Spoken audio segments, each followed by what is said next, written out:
Pues muchas gracias otra vez por su participación a todas y todos. El día de hoy nuestro círculo va a tocar el tema del liberalismo. El compañero Víctor Martínez es quien se va a encargar de la exposición y de ayudarnos un poco también a facilitar este tema. Hemos estado escuchando mucho sobre el neoliberalismo, todo el mundo ya pareciera, ¿no? Por lo menos en el círculo, que entendemos que es el neoliberalismo y en el ámbito nacional. Pero bueno, antes de eso, hay liberalismo. Entonces, el día de hoy, el compañero Víctor nos va a hacer el favor de exponer el tema, ya saben la dinámica, él expone, le damos un tiempo considerable para su exposición, posteriormente se abre la sesión de preguntas, participaciones, y pueden irlas poniendo en el chat, cuando él vaya terminando pueden poner yo quiero participar, alzar la mano o hacerlo así de manera física para que vaya anotando las participaciones. Vamos a ver si no entran más de 10 personas, 12 personas, podemos hasta 5 minutos por esas participaciones después de la exposición de Víctor. Si vienen más, pues bueno, reduciremos un poco el tiempo para que el diálogo sea fluido y sea diverso. Bueno, pues sin más, le doy la palabra a Víctor. Adelante, Víctor. Hola, buenas tardes a todas y todos. Muchas gracias por la invitación. Estoy muy contento de poder participar. Precisamente recuperando algo que decía Elia en una muy buena introducción, en tiempos de la hegemonía neoliberal, creo que está bien preguntarse de qué manera la hegemonía del neoliberalismo es o bien una consolidación de lo que llamamos liberalismo, porque ahí hay una diferencia entre el neo, si lo usamos o no lo usamos, o en qué manera o en qué grado, más bien el neoliberalismo también puede entenderse como una deformación, una degeneración de cierto tipo de liberalismo, que es el que yo voy a tratar acá de presentar y mínimamente de defender. No va a ser una defensa entusiasta, pero sí una defensa por lo menos a partir de la diferencia entre liberalismo y neoliberalismo. Y eso creo que tiene una repercusión no solo en términos teóricos, sino en términos prácticos y en términos políticos por lo siguiente.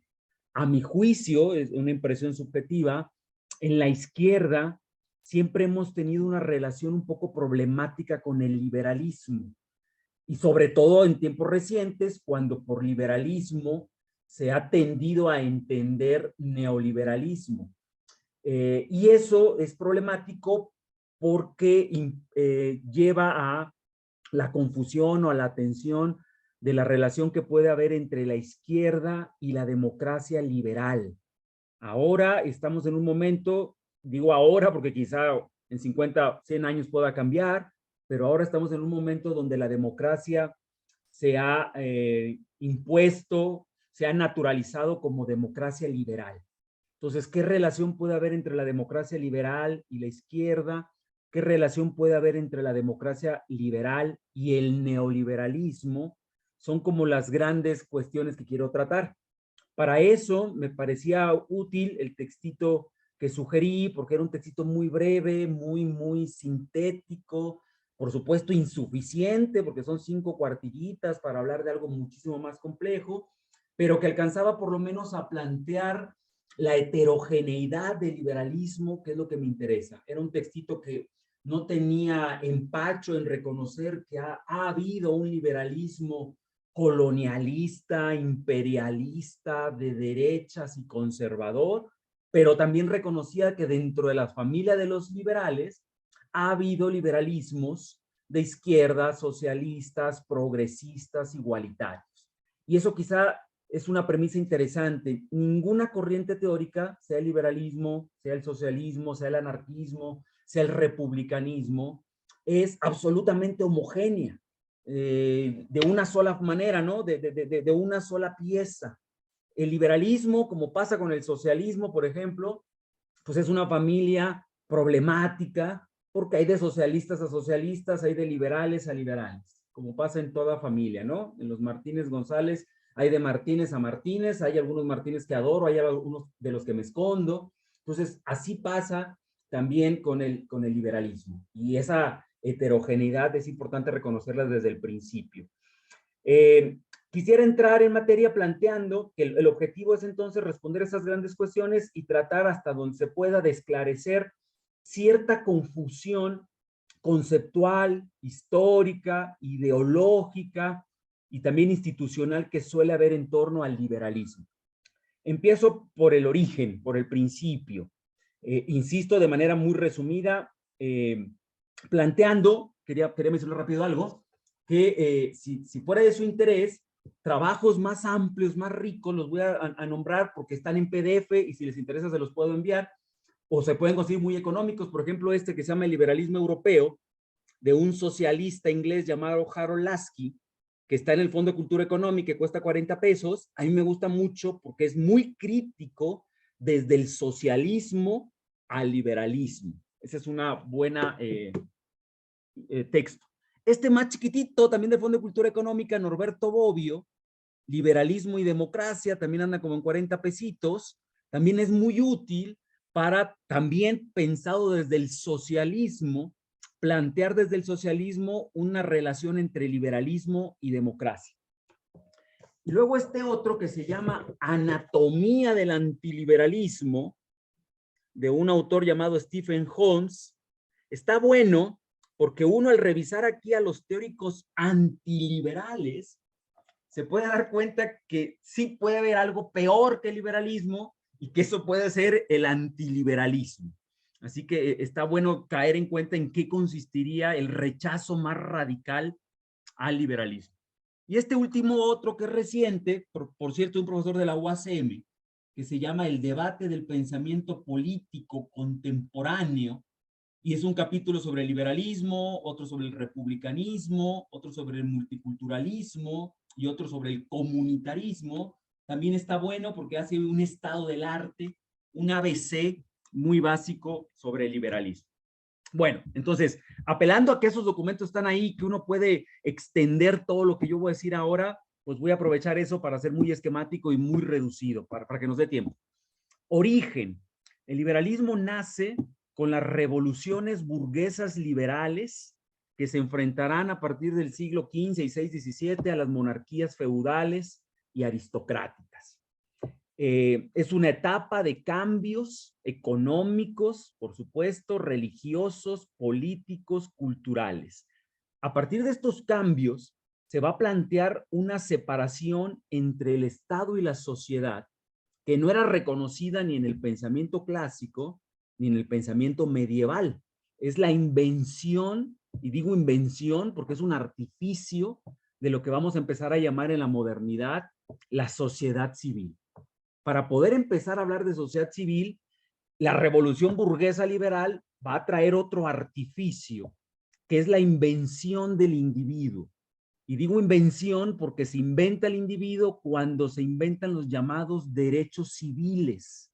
Los derechos civiles, creación del liberalismo, es la idea de que tenemos derecho a la vida, a la libertad y a la propiedad. Eso no se reconocía ni en el mundo clásico, ni en la Edad Media, ni en las monarquías más absolutas. Es la separación entonces entre lo político y lo social, cosa que tampoco reconocía, por ejemplo, Platón, contra los estados absolutistas. Recuerden ustedes que en los monarcas más absolutistas tenían, por decir un ejemplo de la desaparición de lo político y social, el derecho de pernada.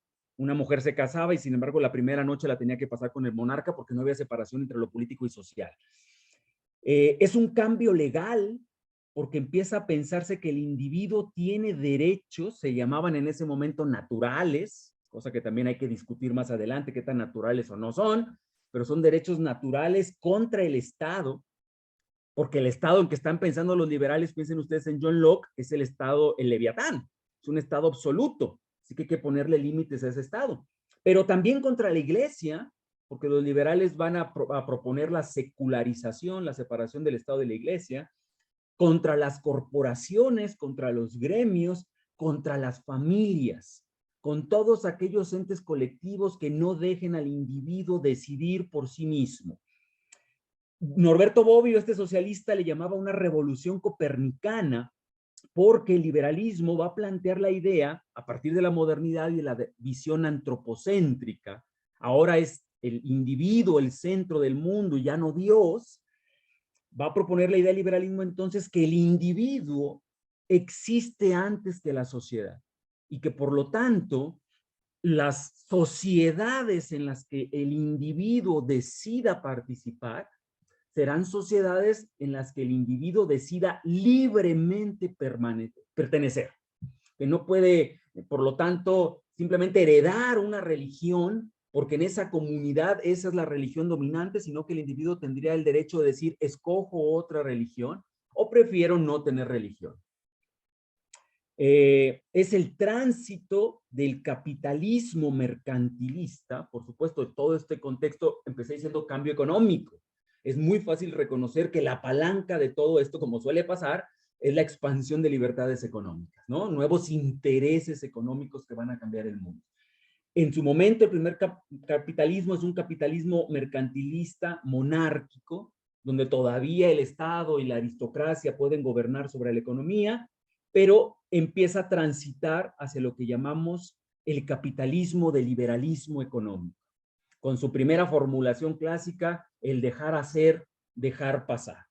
Estamos hablando de un momento en donde entonces empezamos a pensar el mundo a partir de esta revolución liberal como esferas separadas entre el Estado, el mercado y la sociedad, que son esferas que hasta el día de hoy pensamos cómo demonios deben relacionarse, ¿no? Si el Estado debe gobernar el mercado, si el mercado debe ser libre del Estado, si la sociedad debe liberarse de algunos controles del Estado, si la sociedad debe ser cooptada por el Estado. Esas son las relaciones que dan paso a la modernidad.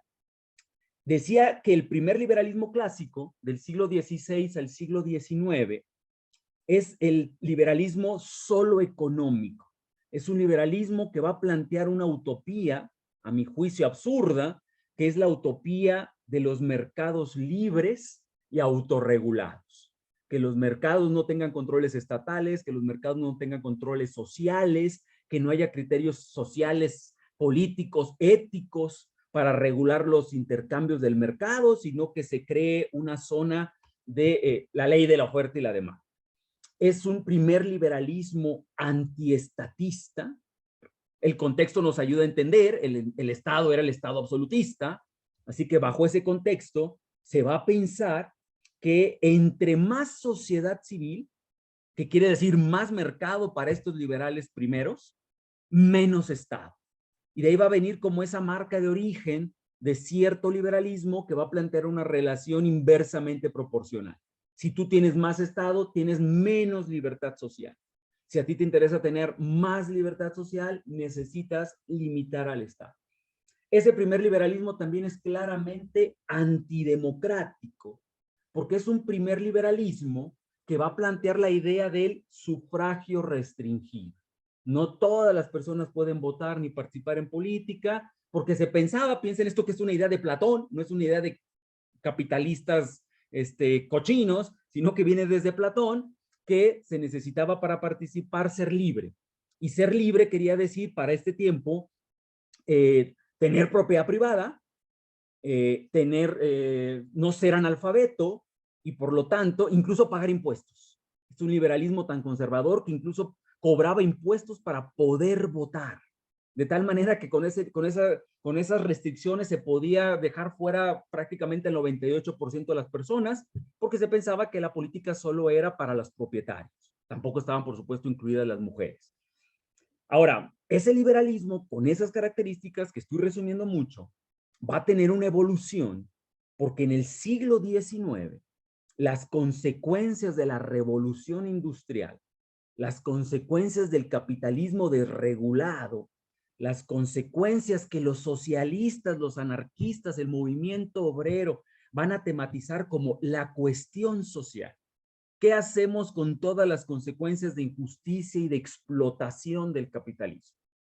Va a haber un liberalismo, el clásico, que va a decir, pues no hacemos nada, no es nuestro problema, pero va a haber otro liberalismo que va a decir, no, al contrario, nosotros tenemos que hacernos cargo de esas consecuencias sociales, porque si no, esas consecuencias sociales van a llevar a la revolución, van a llevar a la explosión del sistema.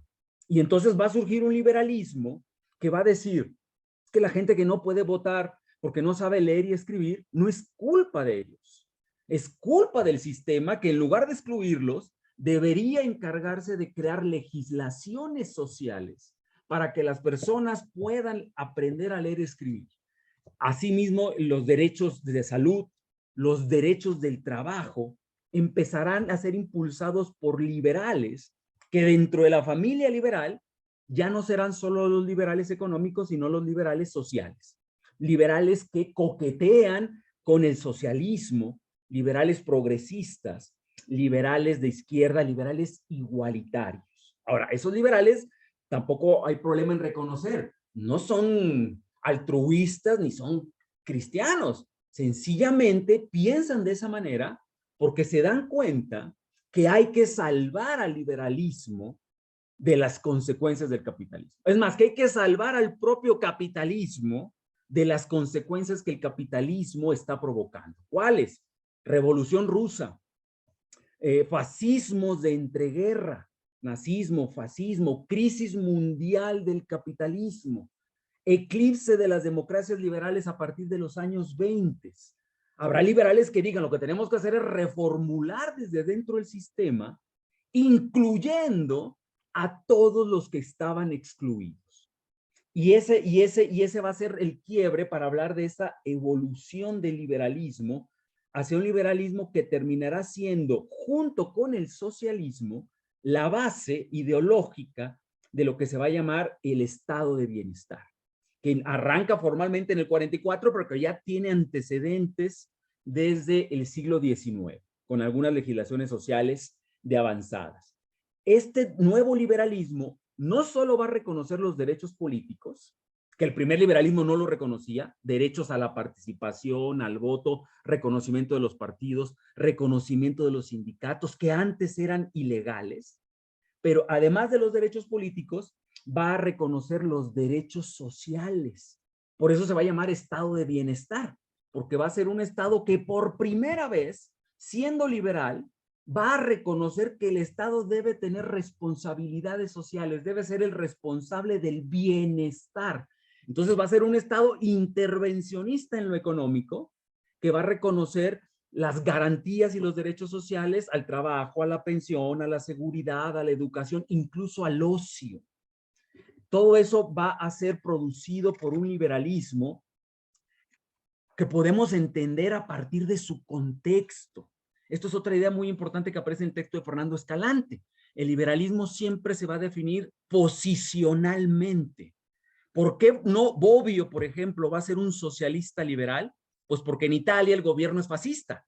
Y bajo el fascismo de Mussolini, reconocer libertades de prensa, de asociación, de formación de partidos, es decir, hacerse liberal, pues es crucial, porque lo que tienes enfrente no reconoce nada de eso. Entonces, ese liberalismo, reconociendo que lo que tenía era el comunismo enfrente y lo que tenía era el fascismo, se hace social.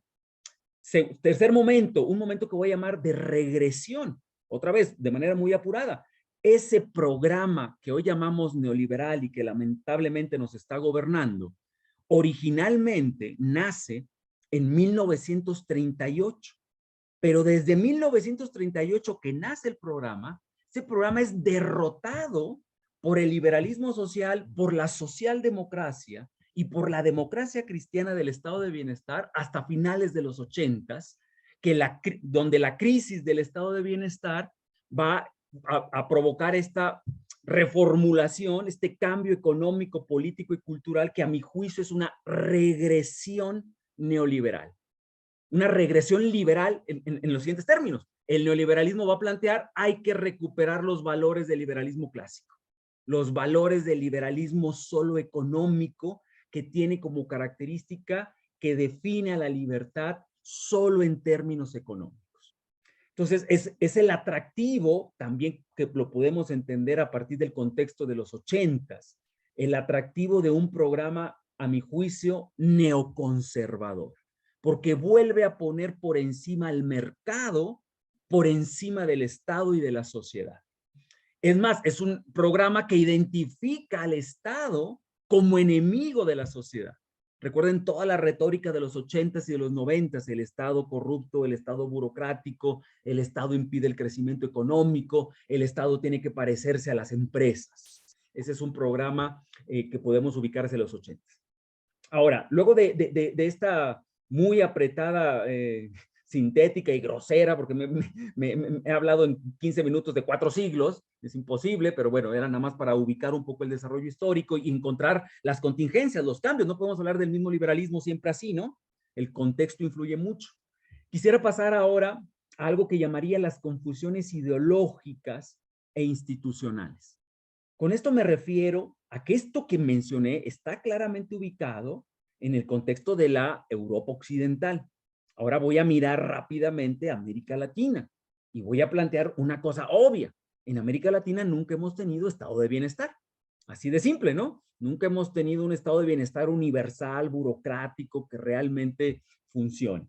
Hemos tenido, por lo tanto, liberalismos oligárquicos, liberalismos que nunca tuvieron que verse amenazados con convertirse a un liberalismo más social porque han logrado mantenerse como liberalismos oligárquicos.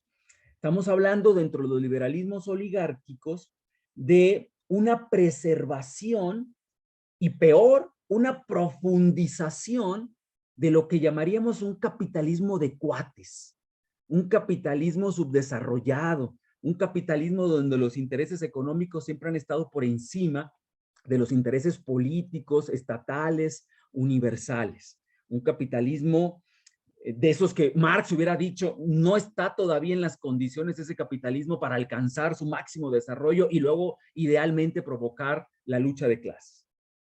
En el caso de México eso es muy obvio si pensamos en Porfirio Díaz, ahí hay claramente un liberalismo muy oligárquico, y ahí empieza un proceso bien interesante por sus confusiones, porque luego de Porfirio Díaz la revolución, y concretamente la Constitución de 1917, va a establecer unas garantías sociales de avanzada.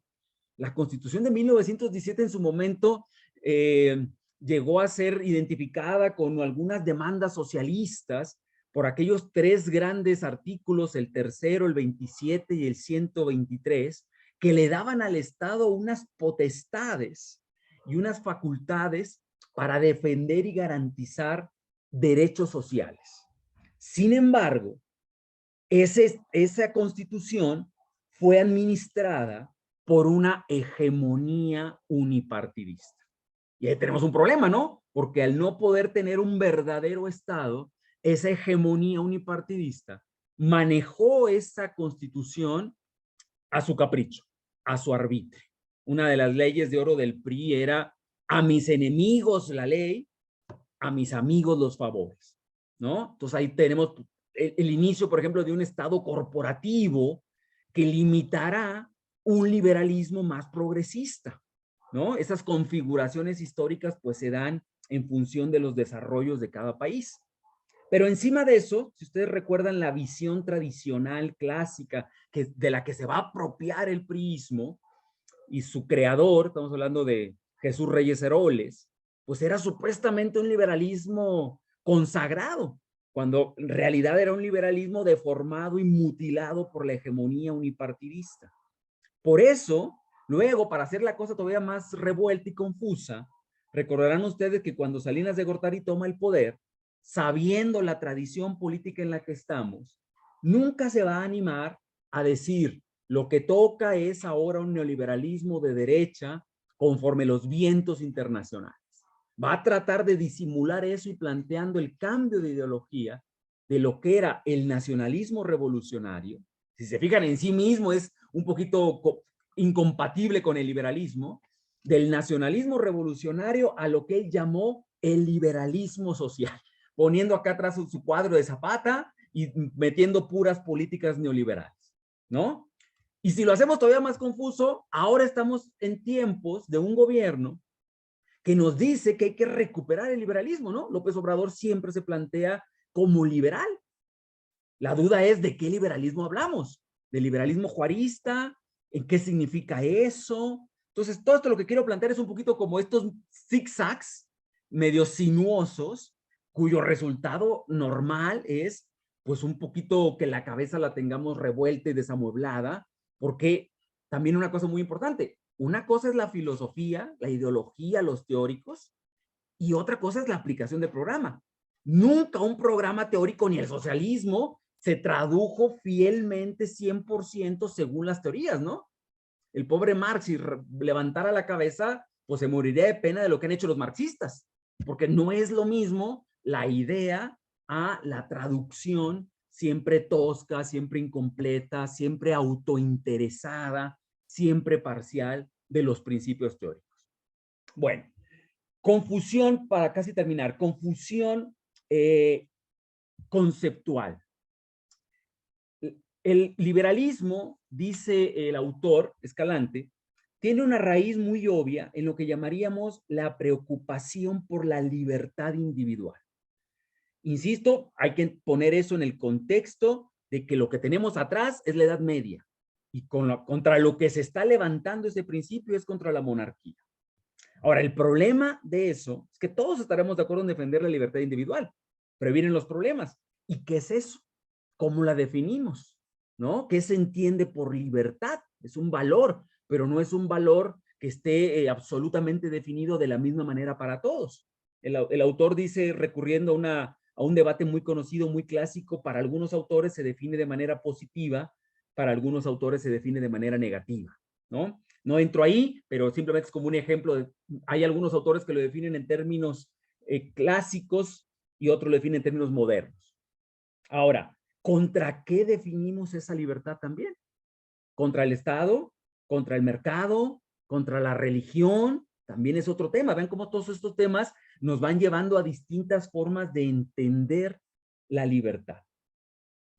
A partir y a pesar de todos estos confusiones, problemas, conflictos internos dentro del liberalismo, como decía al principio, el liberalismo no es homogéneo, es un campo conflictivo. Mi punto, mi argumento es el siguiente.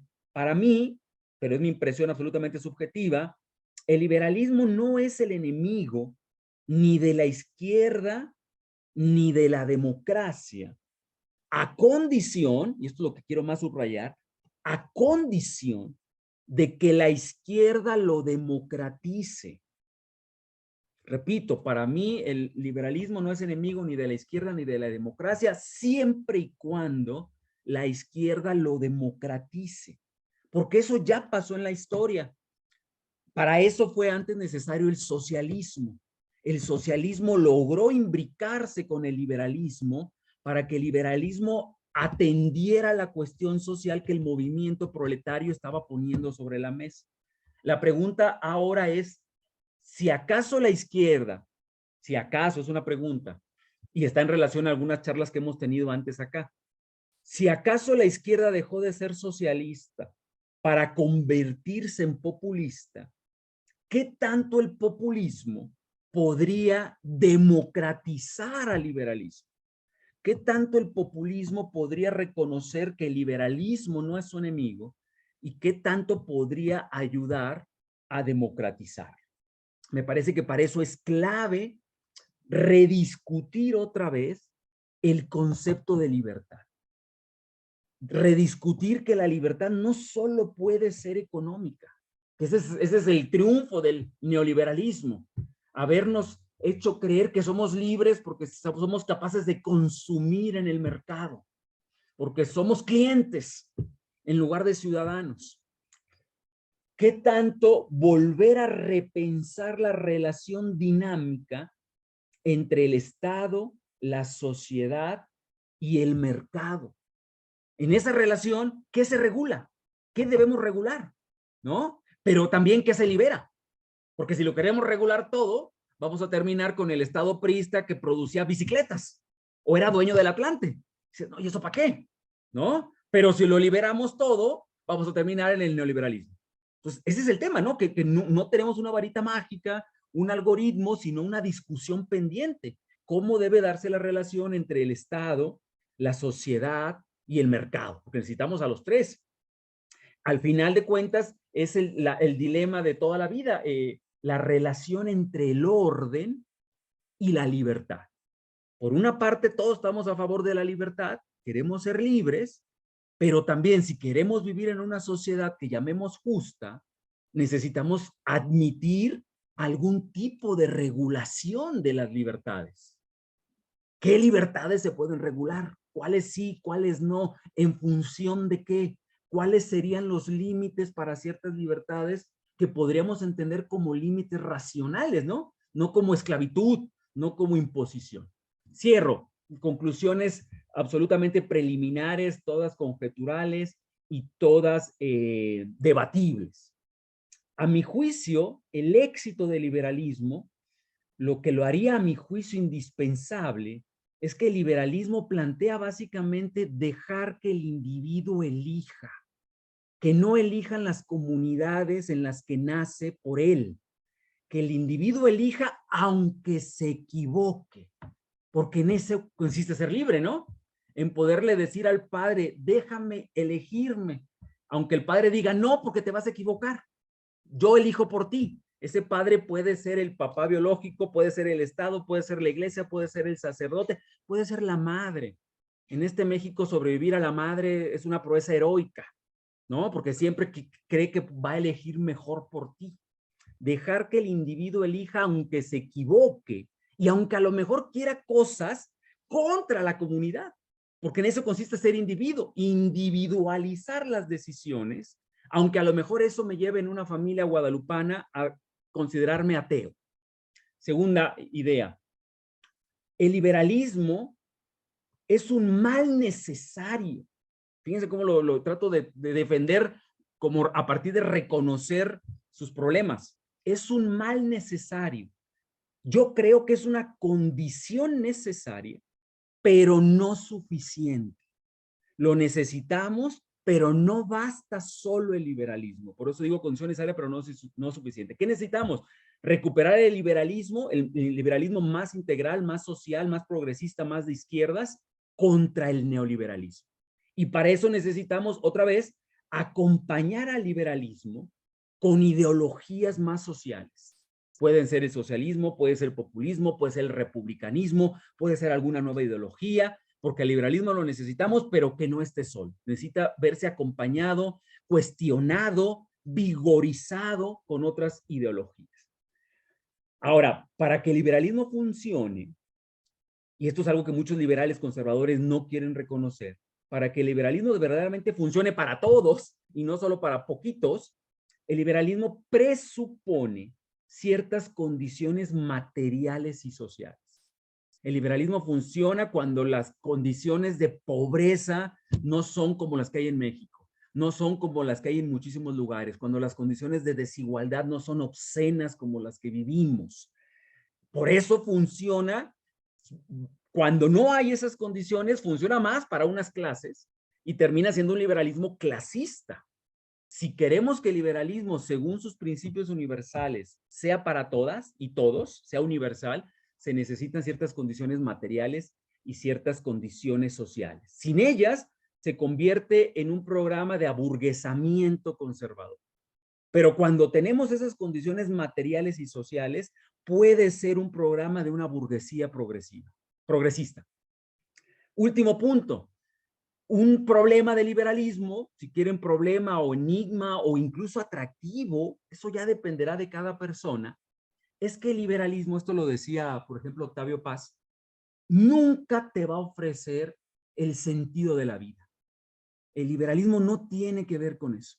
El liberalismo ofrece las libertades para que cada quien haga con su vida lo que quiera, siempre y cuando no dañe a un tercero, pero eso que a veces buscamos en la política, alguna especie como de objetivo trascendente, el sentido de la vida, en eso el liberalismo se queda corto. Y eso puede ser o su mayor límite y su mayor tragedia, o su mayor virtud y su mayor cualidad. Ya dependerá de cada proceso histórico y también de cómo lo viva cada persona. Bueno, hasta acá. Muchas gracias. Gracias, Víctor, por la exposición, como siempre, tan clara, tan breve y sobre todo para nosotros, bueno, en lo particular que es la primera vez que leo del tema, me siento como neófita en el tema, pero yo quisiera nada más comentar esto y luego abrir el paso a las participaciones.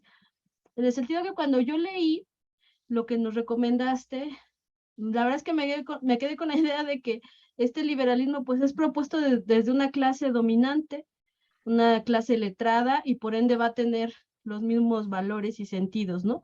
De su aplicación.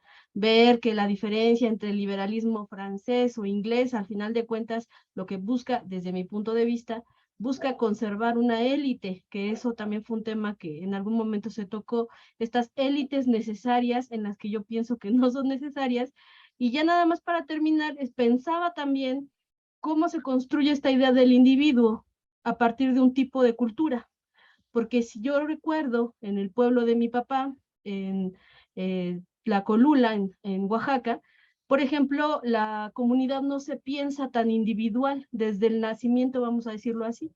Todas las actividades son colectivas. Hasta la decisión de casarse es un tema colectivo. O sea, ahí creo que las implicaciones en este enfoque liberal o de liberalismo no aplican en Latinoamérica. Y creo que eso es interesante, ¿no? Hay que hacer esa revisión también. Pero bueno, yo no quiero agandallarme la participación. Si pueden levantar su mano o escribirlo en el chat, son participaciones hasta por 5 minutos. Creo que sí nos podemos dar. Irene y Orlando, ¿van? ¿Quién va tú primero? Que no volteé a ver la mano. ¿Quién va primero? Perdón. Orlando me parece que okay. entró primero. Bueno, entonces voy a tomar el tiempo, vamos a dar unas participaciones y luego que nos haga el favor, Víctor, de dar algunas respuestas o comentarios. Adelante, Orlando. Sí, pues nuevamente buenas tardes a todas y a todos. Un gusto como siempre verles y bueno, muy buen tema de Víctor que nos presenta el día de hoy sobre liberalismo y pues da para mucha reflexión. Sobre esta idea del liberalismo, dice, bueno, los conceptos clave, dice, son la vida, la libertad y la propiedad, ¿no? Pero bueno, justamente creo que como el resto de otro tipo de conceptos como educación, como justicia, el tema en principio es que uno pues puede estar de acuerdo en tanto que sí uno dice yo estoy a favor de la libertad, de la vida, pero el detalle empieza con cómo entendemos cada uno de esos conceptos, ¿no? Y justamente ahí me lleva a ese punto que ya empezaba a tocar Elia, que tiene que ver con la libertad individual y la libertad en comunidad, porque uno puede cuestionar, ¿puede existir la libertad de manera individual, por decreto, porque lo diga una norma en turno, o la libertad individual es solamente posible porque vive en sociedad? Es decir, hay una comunidad que le permite tener derechos para ejercer su libertad en el día a día. Yo creo que es una postura interesante, yo me voy por esa idea, pero también entiendo un poco la motivación de a qué se refieren con esta libertad individual dentro del liberalismo, en tanto que quizás se opone más a una concepción que yo diría es el comunitarismo, es decir, aquellas sociedades en las cuales se hace lo que diga la mayoría y no se contempla la decisión de aquella persona, aunque pueda ser una decisión adecuada, racional, interesante y que inclusive beneficie a toda la población, y sin embargo por el simple hecho de que es una decisión solamente individual, pues no se toma en cuenta. En ese sentido creo que pues es interesante también retomar el espíritu del liberalismo, pero sí, bueno, de entrada pues conceptualizar y clarificar qué vamos a entender por vida, libertad y propiedad. Y por otra parte, decía Víctor, bueno, pues la izquierda y la democracia del liberalismo es muy importante y necesario, pero también en la medida en que la izquierda democratice estos procesos, ¿no? Estos conceptos.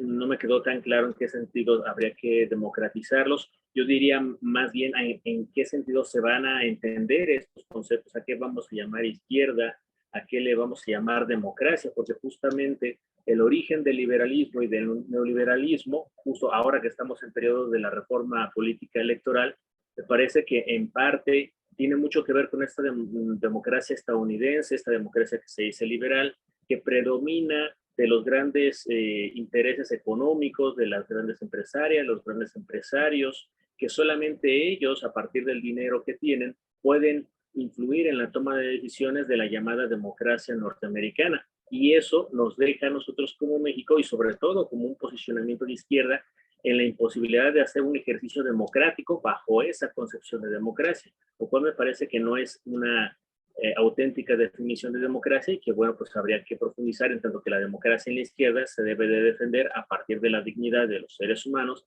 y a partir efectivamente de ahí hablar de otros ejercicios de la libertad y de la toma de decisiones y que seamos tomados todos y todas en cuenta en varias decisiones importantes y no solamente en algunas bajo algunas representaciones políticas en todo. Bueno, hasta aquí mi participación. Gracias, Orlando. Irene. Sí, voy a ver si tan mañana ustedes me indican. Bueno, primero me pareció muy importante esta... Voy a hacer tal vez algunas precisiones y no surjan algunas diferencias también. Pero, por ejemplo, Víctor señala, ¿no? Primero la diferencia entre el liberalismo y, digamos, para tratar de situarnos con el neoliberalismo, y habla del siglo XVI, que incluso también como el largo siglo XVI que da origen, o sea, todo este proceso que ya Víctor nos ha... Y luego, también algo que nos dice Víctor es que no todo es homogéneo ni uniforme, ni siquiera la forma del liberalismo está siendo llevada por el mundo con los mismos cánones, al mismo ritmo, o incluso ni siquiera con los mismos principios, aunque sí en el fondo tiene, digamos, raíces que lo van a...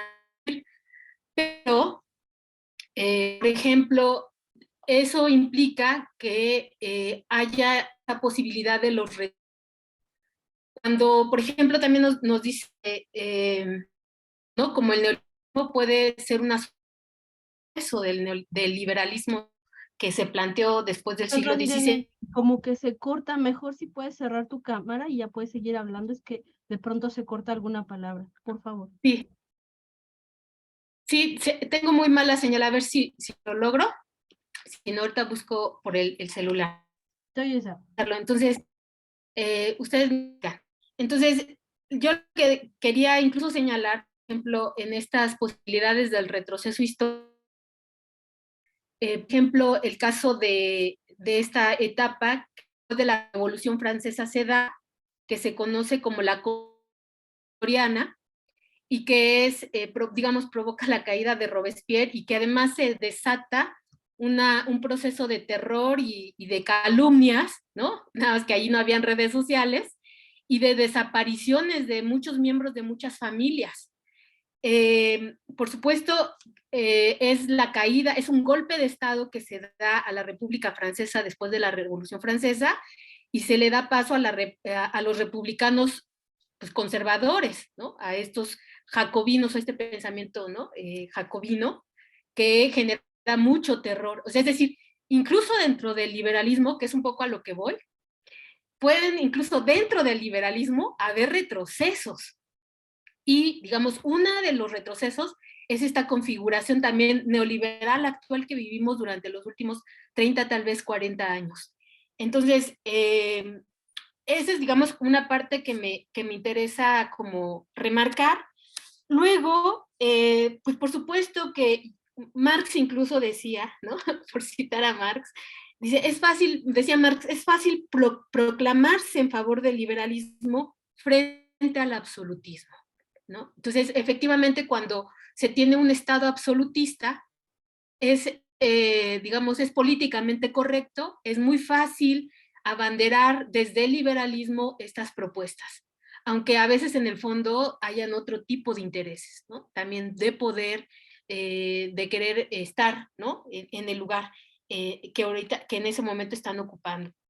Luego, bueno, eso lo digo porque, pues, un poco pensando en la composición de la 4T, de lo que le está ocurriendo no solo a México, sino a Estados Unidos, pareciera ser que los liberales más democráticos, ¿no? O sea, son el Partido Demócrata en Estados Unidos, y pues son los más sangrientos, los más asesinos, los más corruptos, ¿no? En el ámbito económico. Entonces, no todo ocurre así como, como digamos, no sé cómo decirlo, no todo lo que abandera el liberalismo económico es realmente benéfico para la sociedad. Luego también me gustaría decir, ¿no? Un poco es esta parte que también ya incluso Elia mencionaba y que Víctor, con eso termino, porque es el último punto de esta primera parte, es pues precisamente lo revolucionario que puede resultar ser el liberalismo. Y en la actualidad lo que estamos viendo es una revolución nuevamente, como ocurrió después de este largo siglo XVI, siglo XVII, incluso ya durante el siglo XVIII más, todas estas revoluciones burguesas, ¿no? Donde efectivamente la gran masa de la población, como ocurrió en la Revolución Francesa, es llevada a cabo por la masa general de la población, pero encabezada por los burgueses. Pues es lo que está pasando en la 4T. O sea, es la revolución encabezada por los burgueses o nacionalistas o cierta burguesía nacional en México, venida menos y otra no tanto, pero finalmente sostenida por la gran masa poblacional. Entonces, no estoy diciendo que se está repitiendo exactamente igual, lo que estoy diciendo es que hay estructuras que sí se mantienen en las formas liberales y en las formas, vamos a decirlo así, abandonando el neoliberalismo, que también pretenden ser liberales. Y con eso termino. Gracias. Gracias, Irene. Perdón por la interrupción también. Fer, adelante. No, pues nada, agradecer a Víctor la exposición. Siempre es importante tener un mapa completo de toda esta historia o estas formas en que se ha desarrollado el liberalismo. Evidentemente yo retomaría un poco el punto de Irene en ir pensando cada uno de estos conceptos, cómo se han ido adaptando durante el tiempo. Efectivamente, el liberalismo pues nace como una idea revolucionaria y se lleva a cabo como una idea revolucionaria ¿ante qué? Ante una situación monárquica que era ya prácticamente insufrible para las personas que vivían en ese siglo, ¿no? Ante eso, las ideas revolucionarias pues, parten de la idea del individuo, ¿no? Sabiendo que, bueno, en ese momento, y como bien lo menciona Víctor, el derecho natural, ¿no? Que por ser simplemente personas, pues nos corresponderían ciertos derechos, ¿no? Naturales por el simple hecho de serlo. Bueno, estas ideas pues se han ido desarrollando de distinta manera durante los siglos, que bien ya se explica en la lectura. De alguna forma también entender que ese liberalismo, pues solamente cuando pensaba en la libertad individual, pensaba en la libertad individual del grupo. Y cuando pensaba en la libertad, digamos, en la lucha por las minorías, inclusive eran las minorías económicas de ese momento. Y era una forma también de acentuar esa idea e irla desarrollando. Otra cosa que me pareció muy importante del texto, por ejemplo, es que divide al liberalismo al menos en tres vertientes, ¿no? Generales. La del liberalismo francés, la del liberalismo inglés, que es como la tradicional, la del liberalismo francés, y menciona esta del liberalismo mediterráneo, ¿no? Que es muy interesante porque es la más cercana a lo que pudimos vivir en Latinoamérica. Y él menciona claramente, ¿no? Que esta idea del liberalismo mediterráneo pues va muy ligada con la idea de nación, ¿no? Es decir, de un espacio concreto, un espacio de se desarrolla la vida de esos grupos sociales y que se anteponen, sobre todo ante situaciones políticas de coerción, ¿no? Existen imperios en las colonias europeas y por otro lado, por ejemplo, en Italia están viviendo una situación muy parecida. Entonces, en ese sentido, pues viene una contrainsurgencia dentro de esos espacios para poder contrarrestar de alguna manera lo que se está viviendo en ese momento y las liberales en ese contexto cobran un sentido muy importante, ¿no? En el caso mexicano, pues en contra de la iglesia, en el siglo XIX, ¿no? En contra inclusive de los imperios europeos que vienen a México a querer de alguna manera instalarse. Creo yo que ahí es donde parte la verdadera confusión, ¿no? En este árbol genealógico tan grande, tan ramificado del liberalismo, existe una gran confusión sobre cómo definirlo realmente. Y cuando mencionaba a Víctor, y lo comentó Orlando, decía, bueno, Víctor hacía un planteamiento sobre que para él era importante que uno de los procesos para que el liberalismo o en defensa del liberalismo es que la izquierda lo pueda democratizar, ¿no? El tema del liberalismo es que la democracia que nosotros hemos vivido durante todo este proceso de evolución del liberalismo ha sido una democracia de entrada representativa, que de alguna manera limita la participación de la gente a ejercicios, digamos, más institucionales, si lo podemos llamar así. Y bueno, no sé, yo ahí lo dejaría un poquito. Gracias, Fer. ¿Alguien más que guste participar? Si no, nada más quisiera hacer también yo un comentario. Bueno, como decía, desde mi poco conocimiento en la materia, trato de dar una explicación, ¿no? A lo que hoy estamos viviendo, porque si bien la lectura te da como este esquema histórico y te pone en orden ciertas ideas de qué sí, no, qué no es, qué sí es, por ejemplo, al liberalismo no le pasó como al populismo, ¿no? Que fuera un término que se propagara y que tuviera algo negativo. No pasó así, ni siquiera en estos momentos. No goza de buena aceptación, vamos a decirlo así, tanto para lo que llaman izquierdas como para lo que se denomina derecha y ultraderecha, que al final es lo mismo, ¿no? Los que se llaman centro, ¿no? En ese sentido, pues es difícil a veces salir y hablar de estos temas, ¿no? Pareciera que es más fácil hablar del neoliberalismo, porque como que ya se entiende, por decirlo de un modo. Es como el concepto que se quiere o se pretende propagar como la revolución de las conciencias. Es decir, nadie puede darte una definición concreta, pero todo el mundo habla de ella. Entonces, es importante, desde mi punto de vista, como aclarar esta forma de liberalismo que se está entendiendo, ¿no? Porque como el populismo puede estar presente para una u otra postura política, ¿no? Dependiendo de qué, como dice Víctor, qué tan democrático puede ser desde el espacio de las izquierdas, ¿no? Entonces es importante esa clarificación para el grosso de los que estamos y tratando de entender, ¿no? Un poquito el concepto. Y la otra parte es qué tanto se nos da como esa posibilidad real de elección, sí, y de pensamiento, porque pareciera, y nuevamente voy hacia la lectura, pareciera que no, o sea, que si no estudié, si no tengo cierto nivel cultural, pues estamos rezagados, ¿no? Y no estamos como bien para tomar una decisión. Por ahí en la lectura comenta, hace una lectura crítica el autor, ¿no? Que pareciera que es una queja que hace este modelo, decir, bueno, los pueblos que no son plenamente libres, no están plenamente educados, haciendo referencia a esta posibilidad de decisión. Y bueno, volvemos a lo mismo.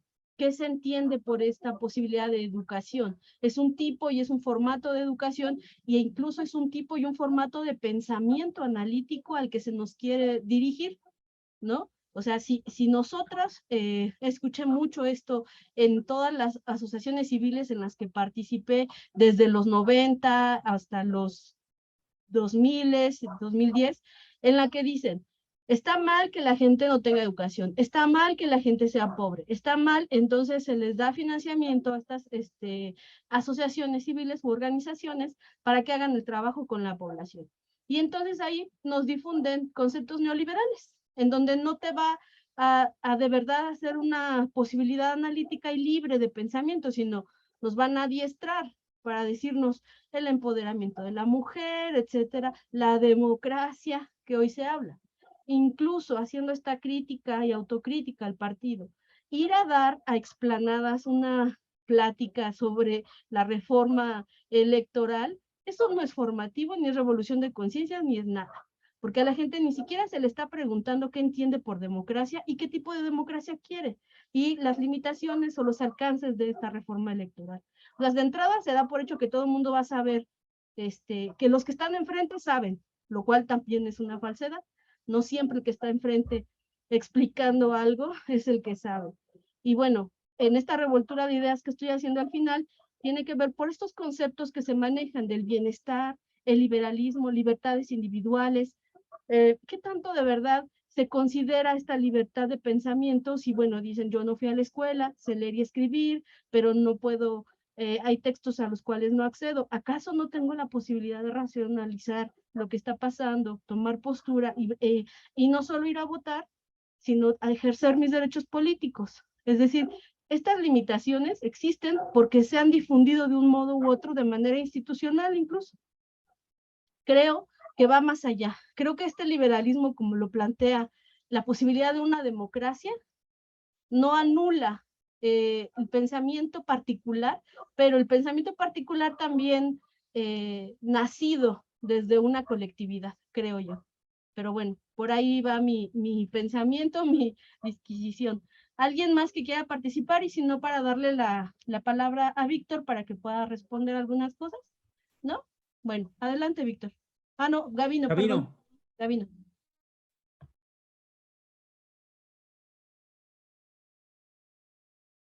Adelante, Gabino.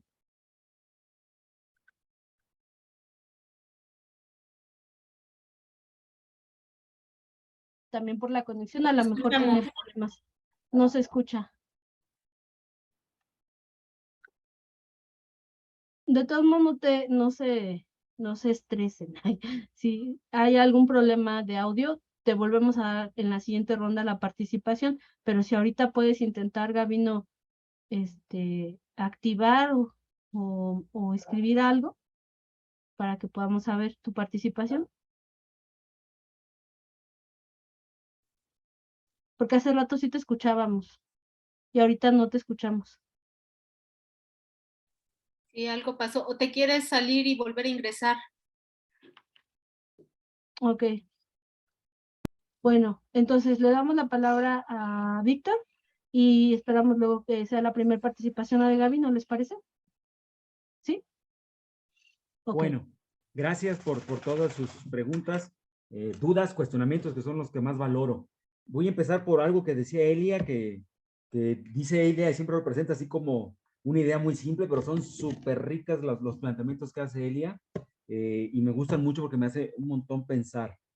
A ver, una cosa que es muy importante, que también salió en el comentario de Orlando y de Fernando, es que es innegable el origen de clase del liberalismo, ¿no? Son las nuevas clases medias propietarias y capitalistas que se están enfrentando a las rancias aristocracias terratenientes, las nuevas clases comerciantes, ¿no? Las que van a impulsar el liberalismo.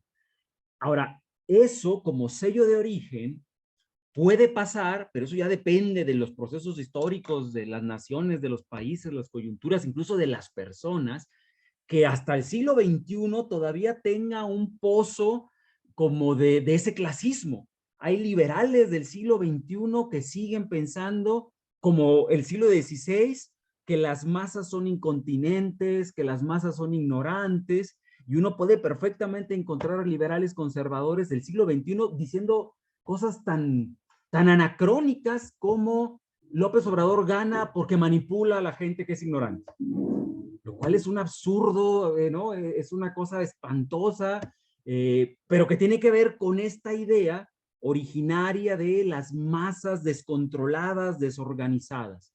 El grandísimo español, filósofo, estamos hablando de un filósofo, José Ortega y Gasset, digo, porque si eso a veces pasa con nuestros conocidos, hay que perdonarlos. Si José Ortega y Gasset, este filósofo, llegó a escribir un libro que se llamaba La rebelión de las masas, hablando del miedo de que las masas participaran en la política, un filósofo como él, bueno, uno puede entender que a veces sigue habiendo ese sello clasista, yo diría ya bastante abominable para el siglo XXI, pero que sin embargo existe.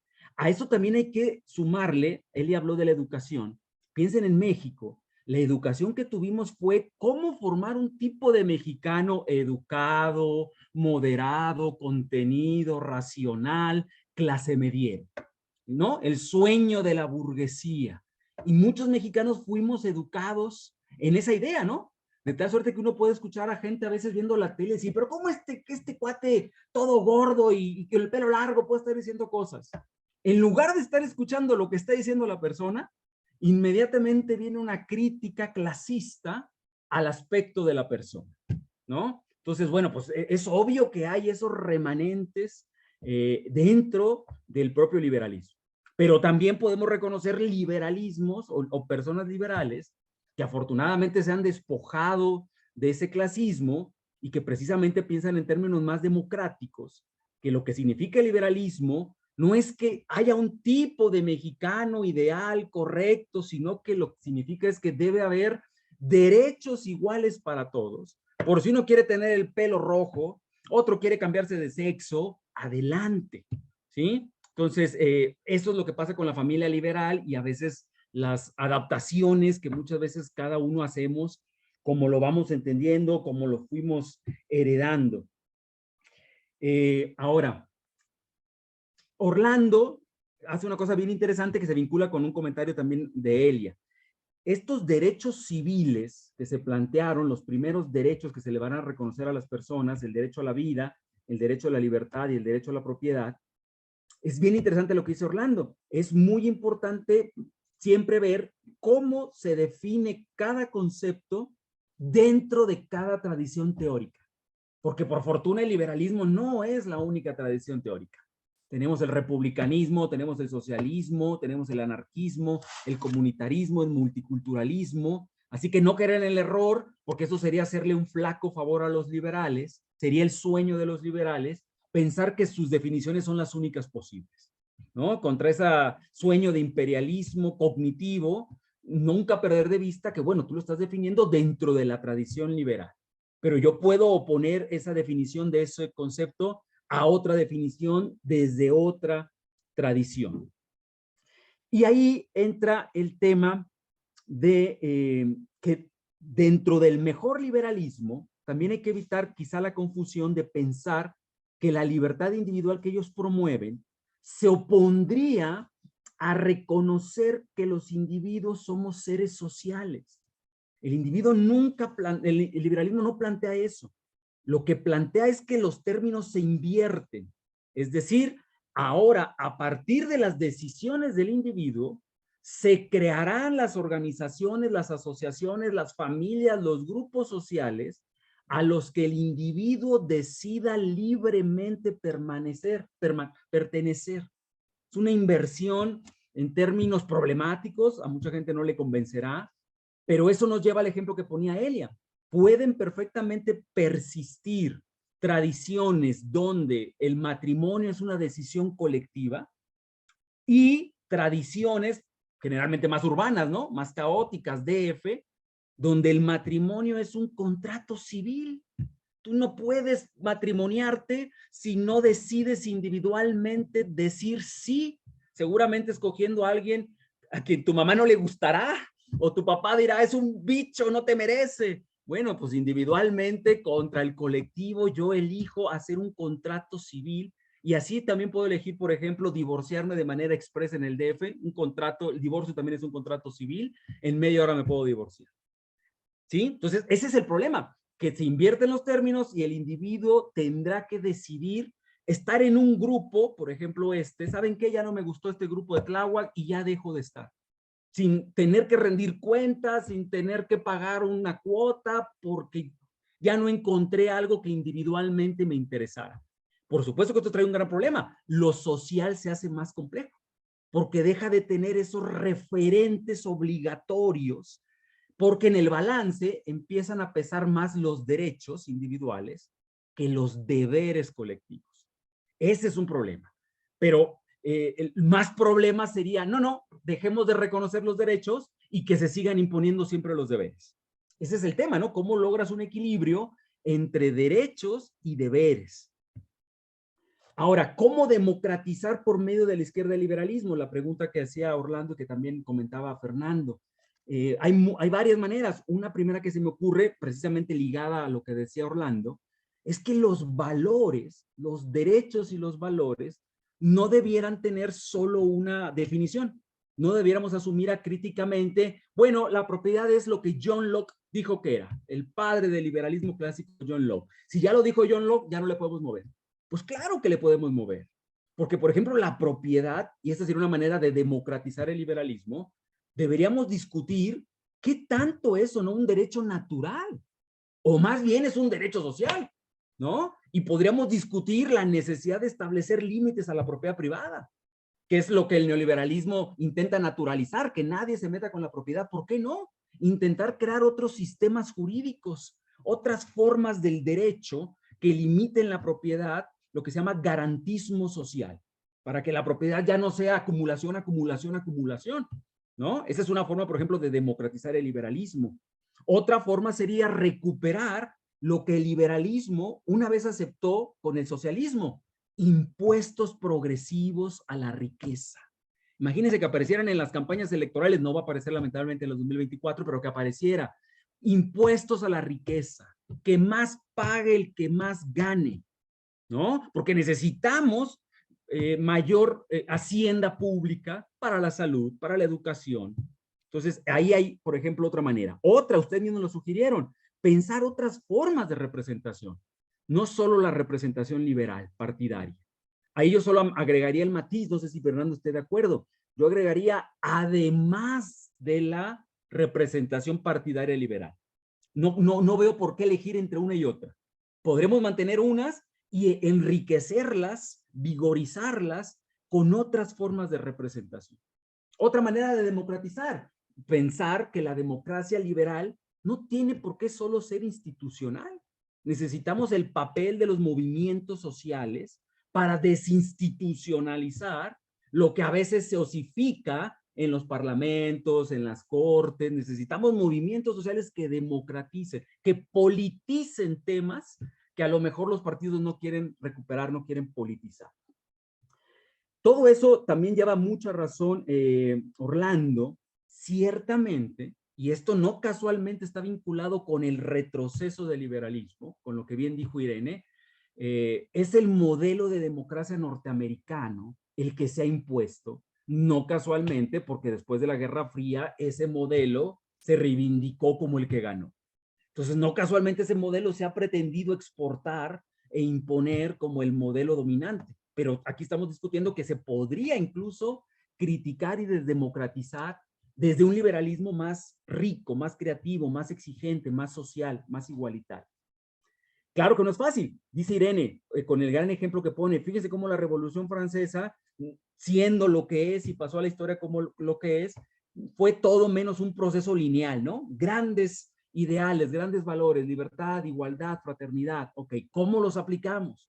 Cuando viene la aplicación jacobina, el directorio, en la etapa del terror, pues es una aplicación con la que no estaríamos hoy muy de acuerdo, porque por mucho que nos caigan gordos los panistas, no creo que los mandáramos a la guillotina, nada más porque no están de acuerdo con nosotros, ¿no? Entonces dirá uno, bueno, esa aplicación no es la correcta. Pero luego viene, después de la Revolución Francesa, la paradoja es que viene otra vez la monarquía, ¿no? Viene otra vez la monarquía. Y luego de la monarquía, sin embargo, en Francia, eso se vincula con lo que dice Fernando, vamos a tener un liberalismo continental muy diferente al liberalismo norteamericano y al liberalismo inglés. Lo que quiero plantear es la sinuosidad histórica, ¿no? Nosotros siempre tenemos a veces, y es normal, así fue, y algo de razón hay en eso, a veces la tentación de la teoría de la conspiración. Desde el origen hay 4 personas manipulándolo todo, y entonces hay un proceso lineal que siempre está obedeciendo a los mismos intereses. El mismo ejemplo que nos pone Irene nos está hablando de sinuosidades, porque ese liberalismo continental francés es muy distinto al inglés, el norteamericano. Se habrán dado cuenta ustedes en todas las películas norteamericanas que nos llegan de Hollywood, cuando una pareja tiene un hijo, inmediatamente empiezan a ahorrar, porque para mandarlo a una universidad es carísimo. Ahí no existe la universidad pública, porque para los norteamericanos eso sería socialismo, ¿no? ¿De dónde viene en México la tradición de la universidad pública que todos nosotros defendemos? Pues viene de Francia, viene del liberalismo francés, que dijo, nosotros tenemos que crear la educación pública para crear un concepto que dijo Fernando, nación, socializar en ciertos valores. Todos ellos discutibles, todos ellos a veces caricaturizables, todos ellos en función de ciertos intereses, pero no es lo mismo que haya existido educación pública hasta el día de hoy, lugares como Inglaterra, como Estados Unidos, como Chile, donde la educación pública no existe. Entonces ahí hay resultados diferentes de distintos tipos de liberalismos. Ahora, el problema, como bien dice Irene también, este retroceso liberal que llamamos neoliberalismo, porque es el liberalismo más conservador, más de derechas, más economicistas, que nos ha convencido de que el enemigo es el Estado. Como si el Estado siguiera siendo un leviatán, ¿no? Así tremendo. Un Estado absolutamente hoy famélico, violado, perdón que le diga así, violado por la globalización, violado por la tecnología, por el capitalismo transnacional, en lugar de estar discutiendo que probablemente el enemigo es el mercado internacional, el mercado financiero, los capitales que están por encima de cualquier control, de cualquier impuesto, y que eso ha terminado manipulando al Estado para que el Estado le haga el trabajo sucio a todo el capitalismo transnacional. Ese es el fracaso del liberalismo, que en lugar de estar viendo eso, nos siguen insistiendo en que las masas son ignorantes, en que cuidado con el populismo, cuidado con el Estado, cuidado que nos vamos a perder las libertades individuales, ¿no? Me parece. Ese fracaso se traduce en la siguiente forma. Es un liberalismo conservador que propone inmunizar al mercado, inmunizarlo, proteger al mercado, aislarlo de la política electoral.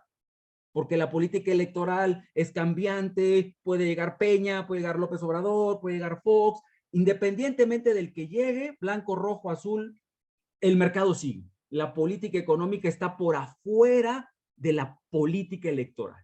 Y ese es el fracaso es la ruptura de la democracia y el liberalismo. Las democracias liberales hoy están en crisis porque se han hecho más liberales que democráticas. Y la salida, a mi juicio equivocada, es recuperar más democracia perdiendo liberalismo. Entonces, ahí está ese equilibrio que siempre es muy difícil de conseguir. ¿Hasta qué punto, con esto cierro, hasta qué punto, esto que también decía Irene, que es absolutamente cierto, los movimientos burgueses siempre se han apoyado en las masas para después traicionar a las masas y establecer derechos y legalidades que beneficien a las burguesías? Yo quisiera pensar, Irene, pero esa es una esperanza. Ojalá no me digas que es una falsa esperanza. Pues que depende de las historias, depende de los movimientos sociales, depende de las luchas, depende de la organización social. Pienso en México cuando la Casa del Obrero Mundial le ofrece su apoyo a Carranza, 1915. Y ahí inicia el corporativismo chafo, charro priista. No estaba dado que tuviera que ser así, ¿no? Podía haber sido un sindicalismo mucho más independiente y autónomo del gobierno. En ese momento, sin embargo, hubo un pacto y eso va a explicar por qué el priismo, por eso el Partido Comunista fracasó, porque ¿dónde estaban los obreros? Pues dentro del PRI, ¿no? Pero yo no creo que hubiera una ley fatalista histórica que dijera siempre va a pasar así. En el caso de Bolivia, para poner un contraejemplo, las masas muchas veces le pararon el país a Evo Morales, porque aun y cuando eran evistas, por decirlo así, históricamente habían tenido relaciones más de independencia. Pero hasta aquí. Muchas gracias otra vez. Gracias, Víctor. Pues bueno, ya llegó Gabino de nuevo. ¿Tienes tu audio que se pueda escuchar? A ver si me escuchan. Vale, sí, te escuchamos. Sí. Adelante. Gracias. Sí, bueno, empezaba mi participación aclarando que pues no tuve, por desgracia, acceso al texto, pero bueno, le puse la mayor cantidad de atención posible a la intervención de Víctor. Y bueno, de ahí pues sí quisiera plantear mi punto de vista desde un término a lo mejor un poco más general, ¿no? Hablando históricamente de los cambios que se han dado, pues por decirlo así, en los últimos 2 milenios, ¿no? Evidentemente, pues no podemos negar que el liberalismo fue algo revolucionario, ¿no? En su tiempo, y que bueno, que terminó efectivamente con un sistema que pues estaba generando muchos problemas a la humanidad o por lo menos a la humanidad occidental, ¿no? Que es de donde se nutren nuestros conocimientos. Y a su vez, ese sistema, el feudalismo, pues dejó atrás a otro que era el esclavismo, ¿no? Ajá. También una etapa, yo creo que bastante vergonzosa de la humanidad, ¿no? Y bueno, y en función de eso, pues retomando, pues el liberalismo efectivamente pues viene a transformar todo eso. Pero como ya se ha mencionado, pues la libertad, el individualismo o la libertad ha sido pretexto para un sinfín de abusos, ¿no? O sea, abusos que efectivamente en esta etapa de la historia de la humanidad, pues nos están llevando a situaciones o encrucijadas pues que incluso, como mencionan algunos intelectuales, pues están generando que seamos la primera generación que no garantiza la existencia de la siguiente, ¿no? Entonces, en ese sentido, pues sí considero que, como bien plantea Víctor, pues sí tenemos que analizar el concepto de libertad, ¿no? Porque efectivamente si seguimos amparados bajo el concepto que hasta el momento nos han inculcado, pues no va a haber retroceso, no va a haber posibilidad de corregir lo que está sucediendo a nivel mundial. En ese sentido, yo quisiera a, a pues sondear más que nada, planteando que pues la libertad tendría que ser todo aquello que no afecte a la sociedad, que no afecte a la humanidad, ¿no? Que al contrario, que sea algo que lo consolide, que contribuya a su construcción, que contribuya al bienestar, ¿no? Y en ese sentido, pues tendríamos que, al igual que se abolió la esclavitud y al igual que se abolió el feudo, pues ir pensando en la abolición precisamente de la acumulación del capital, ¿no? Entre algunas cosas, ¿no? Y a lo mejor, como bien también señalaba Víctor, tal vez suene en este momento utópico, pero yo creo que sí tendría que ser fundamental para efectivamente pues corregir los males que en este momento estamos viviendo. Hasta ahí quería señalar mi comentario. Muchas gracias por su atención. Gracias, Gabino. Adelante, Orlando. Sí, bueno, 3 puntos que quiero desarrollar. Primero, insistir justamente en que la idea del liberalismo como propuesta teórica tiene bastantes ideas interesantes que inclusive han sido retomados dentro de algunos partidos de la izquierda mexicana y que han ejercido esos derechos con tal cual, así con la misma propuesta liberal, que lo podemos ver desde el derecho al aborto, que está, entre otros, defendido a partir del derecho que cada persona tiene en el uso sobre su cuerpo, pero no solamente en el derecho al aborto o el derecho sobre su cuerpo del individuo de tomar sus propias decisiones, sino también en la diversidad sexual y en la no discriminación, en diferentes momentos, en diferentes circunstancias, bajo diferentes políticas, volviendo al caso norteamericano, porque es ahí donde creo que está fresco y reciente. Podemos hablar de pues del tema racial desde la segunda mitad del siglo XX hasta la actualidad, de tener un presidente afroamericano y las reformas que inclusive se plantean a nivel económico, ¿no? Dentro del mismo sistema capitalista y que tienen injerencias en grandes industrias como la misma de Hollywood. Actualmente, por ejemplo, hay una modificación que se hizo que para que tu película pueda tener acceso a ser calificada como candidata o no al Oscar, pues tienes que cumplir con ciertas cuotas de género, con ciertas cuotas de diversidad sexual, entre otras cosas. Pues bueno, para mencionar cómo aún dentro de esos parámetros, dentro de esa lógica, se pueden ejercer ese tipo de derechos. Sin embargo, todo eso es posible siempre y cuando se respete, pues, lo que ya sabemos, ¿no? El derecho a la propiedad privada. Mientras no te metas con el sistema capitalista, todo bien, critica, haz uso de tu libertad de expresión, entre otras cosas, ¿no? Y dentro de eso, pues bueno, pues hay mucha crítica y entonces podemos criticar en ese sentido de decir, bueno, eso de la propiedad privada realmente existe, está justificado, hay un planteamiento real al respecto, no porque no haya propuestas teóricas, sino me refiero en la justificación estricta, ¿no? Quizá lo que realmente existe es una propiedad común de origen que después hay que ser, tiene que estar estructurada, regulada, coordinada, sistematizada, pero para el uso de cada una de las personas, pero quizá el origen sea la propiedad privada y la propiedad común que diga, en vez de la propiedad privada como un derecho de origen. Creo que ahí está otra gran diferencia dentro de otras escuelas teóricas al respecto.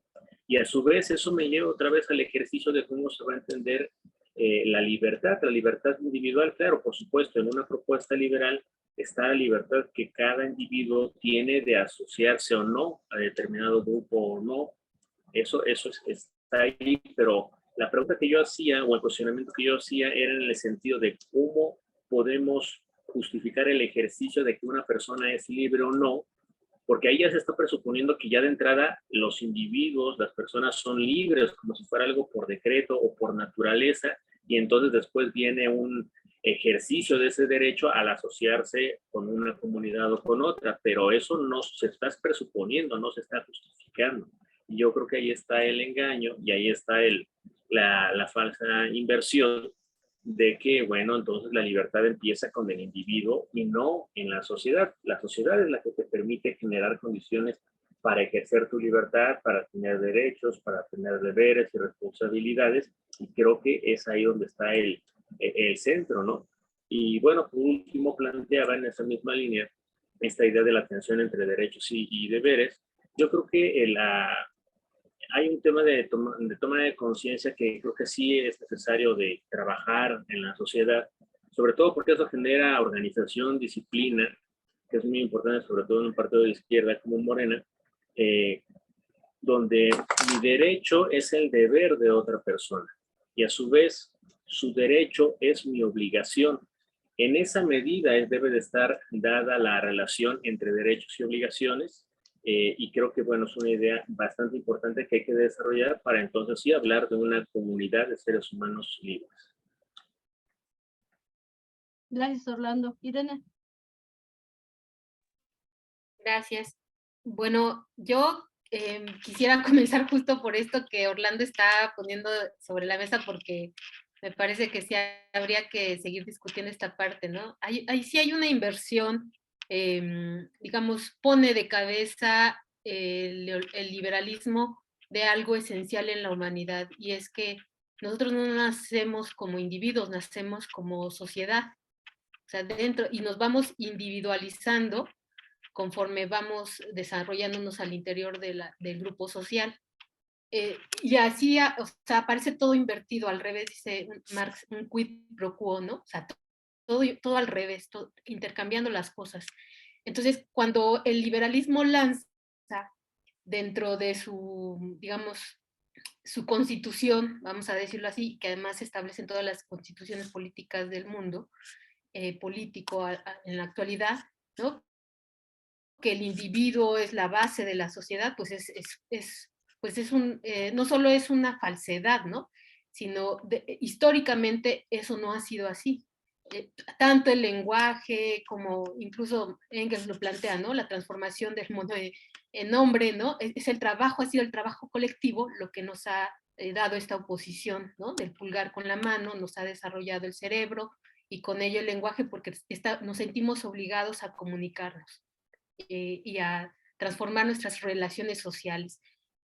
Ha habido históricamente también un divorcio, vamos a decirlo así, porque la comunidad durante mucho tiempo lo fue todo, ¿no? Y el individuo no tenía, digamos, posibilidades, ¿no? Formas individuales pues estaban completamente lejos de poderse desarrollar. Y digamos que ese es el gran aporte del liberalismo, ¿no? Permitir el desarrollo individual, pero lo pone al revés, o sea, lo pone mal, porque le conviene, por supuesto, ¿no? En un mundo de propietarios privados, pues el individuo tiene que prevalecer sobre la sociedad, y entonces es ahí en donde aparece como muy, vamos a decirlo así, muy audaz, muy moderno, ¿no? Poner al individuo en el centro, pues se constituye en el pregón, en la oferta política, en la oferta económica, que va a esparcirse, como dirían, fuego en hierba seca, ¿no? En una sociedad donde está el absolutismo, donde vive la monarquía, donde la comunidad no solo lo es todo, sino es aplastante. Entonces, pues por supuesto que el liberalismo económico pues va a prender en fuego, ¿no? Así tremendamente. Entonces, pero es equivocado precisamente esta idea, ¿no? El individuo no nace primero, es la sociedad y la esencia individual se va desarrollando al interior de lo social, ¿no? Es un resultado de la socialidad, la individuación, ¿no? Y bueno, otra cuestión que también me gustaría decir, el liberalismo inglés, efectivamente hay diferentes configuraciones del liberalismo, pero realmente el liberalismo inglés, ahora que se murió la reina Isabel, ¿no? pues es que cometió una de atrocidades, o sea, en nombre de las libertades y todo este discurso incluso político que se lleva, que se esparce por el mundo, o sea, cometió una de atrocidades, una de genocidios en India, por el interés individual de ciertos, digamos, dueños de capital, que en lugar de sembrar alimentos, esquilmaron a la población y pusieron, digamos, borregos, vamos a decirlo así, para lana, ¿no? Y dejaron morir a la población. O sea, fue una atrocidad. O sea, eso de que el liberalismo en realidad en esencia es libertad, es una falsedad. El liberalismo lo que trae en el centro es el interés individual por la ganancia. Esa es, digamos, la esencia del liberalismo. Todo lo demás, todo lo que se le pega por encima, que atrae, digamos, las posibilidades de desarrollar la individuación, pues sí, digamos, es algo que el liberalismo no puede deshacerse, le conviene incluso como discurso, pero su esencia es esta, el interés individual por la ganancia. Y en nombre del liberalismo se cometieron un montón de atrocidades, y eso es, me parece que lo más grave, y creo que me salí de la sesión o no sé, pero aquí lo voy a dejar a ver si puedo regresar. No, aquí seguías con nosotros. Fernando, de hecho ya faltaban 6 segundos para terminar. Adelante, Fer. No, bueno, continuar un poco con este debate que ya se lo ponía una parte Orlando e Irene. Yo me ponía a pensar un poco en la lectura que ya hacíamos en sesiones previas de Daniel Feuerstein, ¿no? Donde él planteaba una pregunta muy interesante que decía, ¿no será acaso más bien el liberalismo, la constitución, lo que el que ha, digamos, de alguna manera, no provocado, pero él lo menciona como que ha impulsado todo este modelo de contradicciones y desigualdad? Y él menciona algunas contradicciones. Por ejemplo, la idea abstracta de igualdad, ¿no? Decir, y la imposibilidad, como bien se menciona en el texto, de una igualdad de las personas cuando esto no va en conjunto o no va relacionado con la materialidad de lo mismo, ¿no? O sea, la materialidad de la igualdad, es decir, económicamente. Decía bien Víctor, ¿no? Hay tres situaciones que debemos conciliar: el tema de la sociedad, del Estado y de la economía. Pues bien, el liberalismo, como ya lo hemos estado revisando, tiene unas ideas revolucionarias en un contexto histórico, pero esas ideas revolucionarias en su andar real, en su andar histórico, pues no se han visto establecidas para la población en general. Y esto de alguna manera ha impedido que conceptos como el de la democracia puedan desarrollarse de manera plena, ¿no? Dentro del ámbito de la idea del liberalismo. O la idea de igualdad, ¿no? Es una idea de igualdad que se plantea desde un idealismo, digamos, teórico, pero que en la realidad material pues no se ve reflejado con las masas poblacionales. Y eso es algo importante porque esa es la gran contradicción de estas ideas, ¿no? Que al final, si no van de la mano o no se van articulando con una realidad material, es muy complicado que, y lo decimos aquí en el círculo, en los espacios, no es muy complicado que alguien venga a debatir de política cuando tal vez sus prioridades están en otro sentido de la vida cotidiana, ¿no?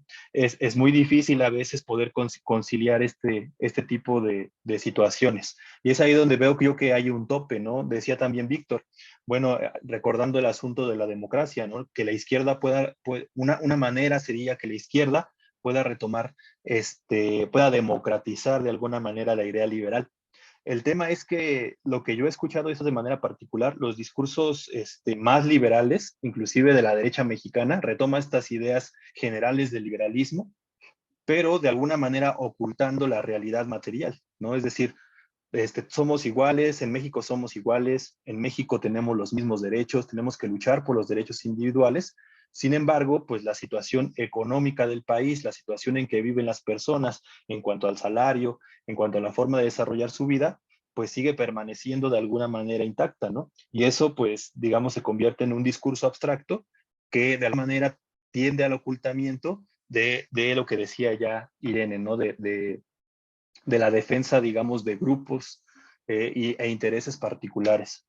Y en ese sentido yo veo esa dificultad, porque actualmente decimos, bueno, de lo que se trata es de reconfigurar y, digamos, democratizar esas ideas liberales. pero actualmente, digamos, como movimiento social organizativo de la realidad, yo no veo un movimiento que se asuma liberal, ¿no? O sea, actualmente un movimiento que diga, nosotros somos liberales y estamos organizando desde los territorios la idea liberal, la idea democrática que nosotros queremos plantear, ¿no? Más bien, hay otro tipo de tradiciones políticas que sí están más ligadas al tema de la organización territorial, por ejemplo, y ellos abiertamente no se plantean o no se ligan directamente con esas tradiciones liberales. Entonces, esa es una de las grandes dificultades, cómo aterrizar esa teoría en abstracto, esa idea general que de alguna manera yo creo que muchos compartiríamos, pero que a la hora de aterrizar en un proceso de la realidad histórica, es difícil entenderlo como un modelo organizativo que pretenda de alguna manera transformar esa sociedad para que esas ideas generales puedan aterrizar en todo el conjunto de la sociedad, ¿no? Eso me parece una pregunta todavía en el aire, no digo, ni siquiera yo podría resolverla, pero me parece una parte de las contradicciones que se tienen que resolver durante este proceso. Gracias. Gracias, Fer.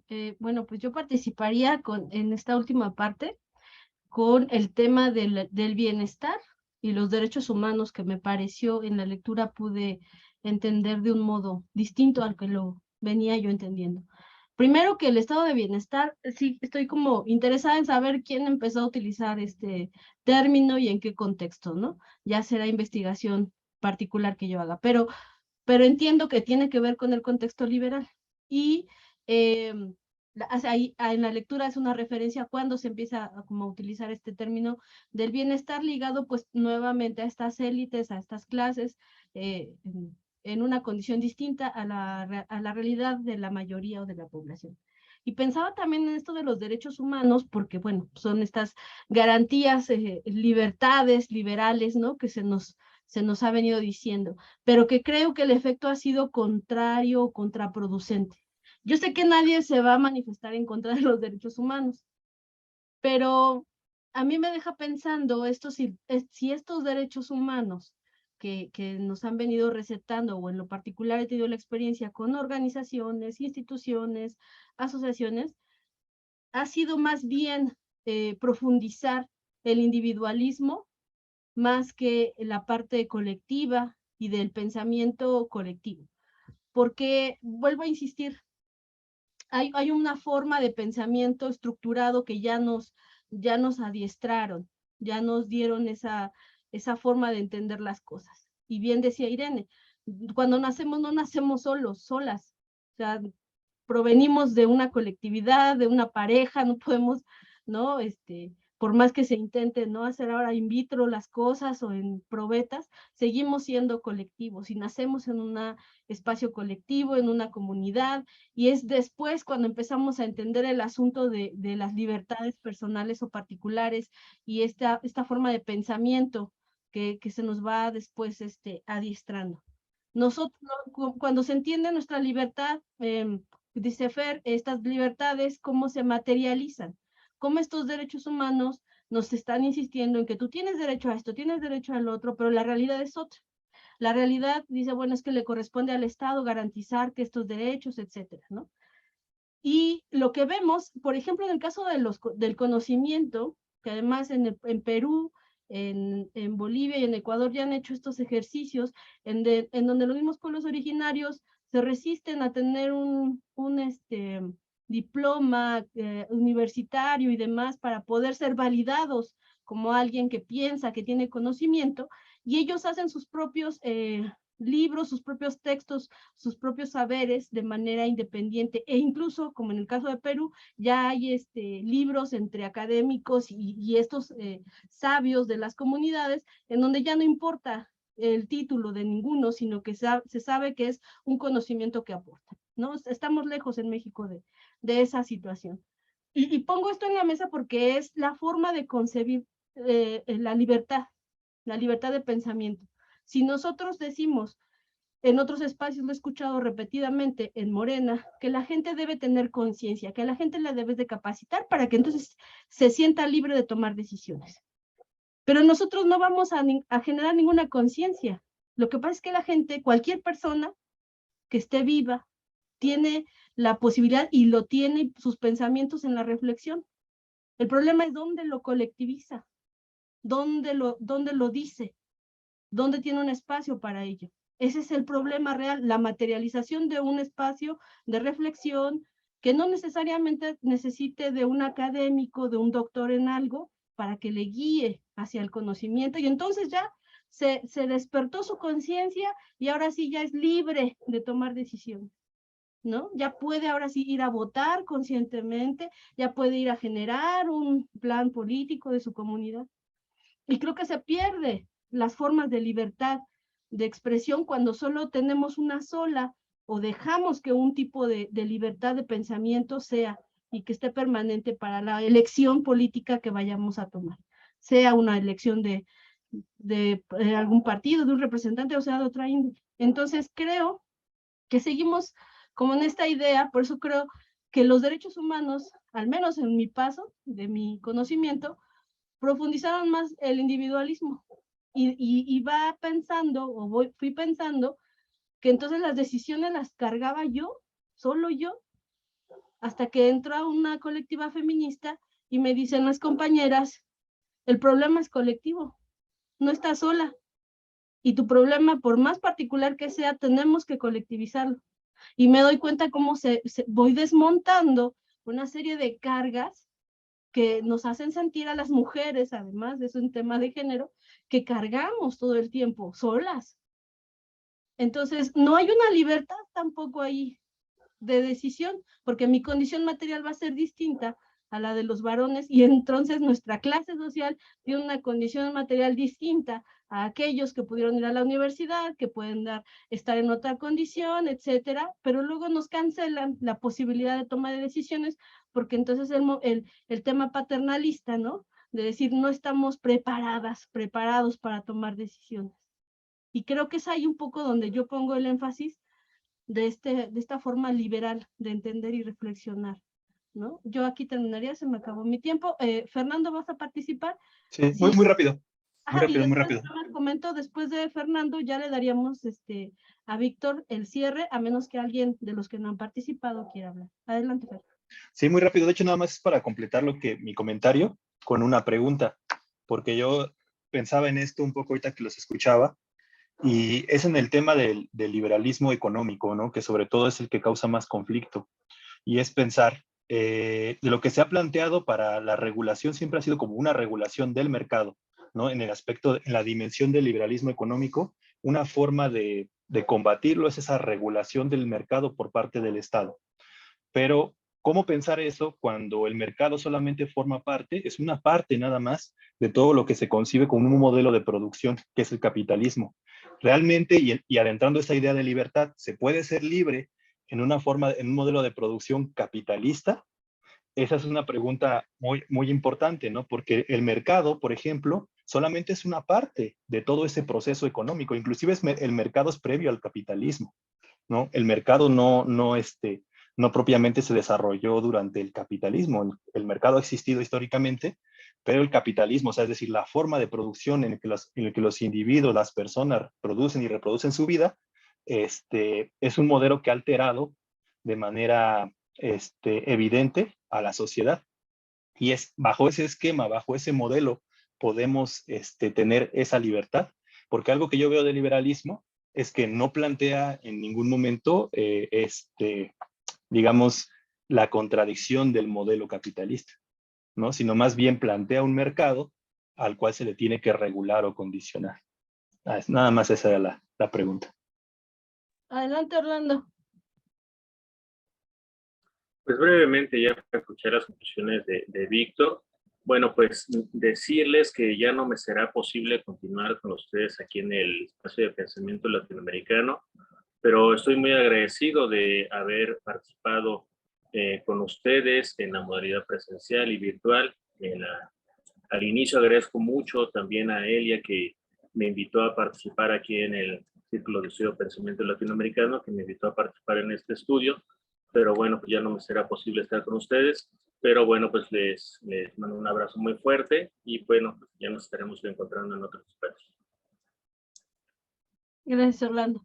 Bueno, si ya nadie más del espacio que no haya participado, en el caso de Ale, Laura Elena o Johnny, Si nadie más quiere hacer algún comentario, le doy la palabra a Víctor para que él pueda dar el cierre.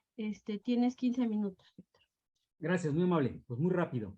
En el texto vienen ahí dos definiciones sobre la libertad, que aunque no son las únicas posibles, nos ayudan un poco a entender algo de este problema. La libertad negativa, que es la libertad que proponen los liberales y que lamentablemente, subrayo, lamentablemente es la que se ha impuesto, es la que se entiende como no interferencia, que nadie, sea el Estado, la familia, mi madre, un gremio, la iglesia, me obligue a hacer lo que yo no quiero o me impida hacer lo que yo sí quiero. Si fijan, es una definición muy básica, pero quizá por eso su éxito, porque es como, ¿no? Que no me jodan, que no se metan conmigo, que me dejen hacer lo que yo quiera, ¿ok? Por muy limitada que sea esa concepción, creo que podemos comprender que a mucha gente le haga sentido. Soy libre en la medida en que no me obligan a hacer lo que no quiero, o soy libre en la medida en que no me impidan hacer lo que sí quiero. El texto dice, pero sin embargo habría otra posibilidad de pensar la libertad, que es la definición positiva, que es más propia del pensamiento republicano y del pensamiento socialista. La libertad sería autodeterminación. Y eso tiene que ver con las condiciones materiales de las que hablaba Fernando. Soy libre en la medida en que nadie puede disponer de mí porque tengo las condiciones materiales básicas resueltas, ¿no? Y esa autodeterminación implicaría la posibilidad de participar. Esa libertad se entendería como compromiso con lo público. Soy libre no en la medida en que me refugio solo en lo privado, sino soy libre en la medida en que soy autodeterminado y puedo participar en lo público. Esa concepción de libertad más republicana, yo digo que nos hace falta recuperarla, porque es una concepción de libertad que va más allá de lo económico.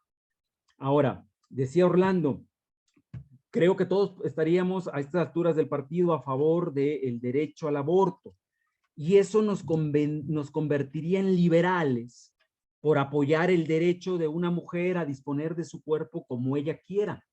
Ahora, sin embargo, esto es lo interesante y lo hace también complicado, no se tiene que ser liberal siempre y en todo.